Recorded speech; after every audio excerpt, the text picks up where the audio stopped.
Hey everyone, just a quick video on how to monitor your grades. You should have access to the spreadsheet.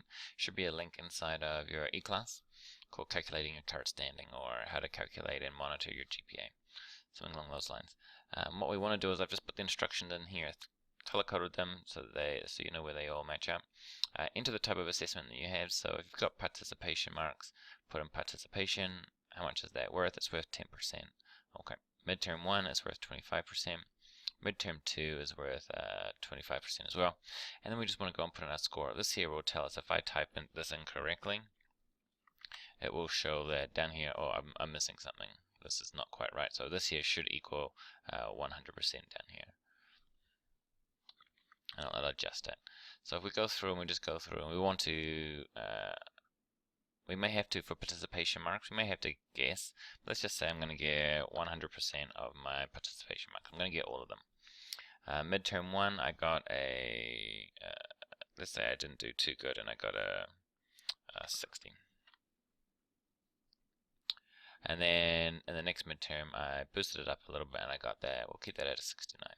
So that gives me, it tells me my current score. It tells me over here is my absolute total of what I've earned so far. So in these 60 total possible marks, I've earned 42.25. Now, this automatically adjusts down here as saying, okay, on the final, the top possible score that you can get is 100%. Let's say you got everything right on the final. That means you get your 42% plus you get all the course weighting for the final of 40%. So it'll give you a total. This one here is being rounded up for some reason. And it allows you to have an 83. So that will give you this A minus here. Then we just go back and just estimating if you're getting 90% on this 40. If you're getting 80% on this 40, if you're getting 70% score, this is just estimating. So if we base it around, let's say you're averaging around 60, 65, 70s, this is where you could be looking at, you're going to end up. And this here will just give you a nice estimate of where you're at. If you're finding that in these two midterms, you've taken two midterms, the last day to withdraw, it might be strategic for you to withdraw. If one of these you got a 50, and let's just say they've been really, really hard, we can see that it's going to be really difficult to pick yourself up. So if you've been averaging 50, 55, and you'd have to get 100% on the final just to get to that B.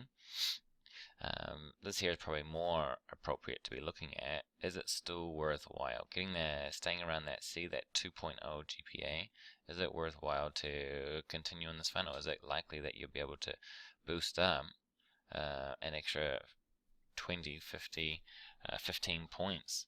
So going through and making these decisions. Again, plug in the assessment, plug in what each assessment is worth, and then put in your score. This here will then automatically calculate an update. It will tell you what you've earned so far, and then it will just tell you what's likely going to happen on the final. If you got 100%, this is the highest you can really achieve. If you have any questions, feel free to email me, and we can walk through it. Thanks a lot, and see you next time.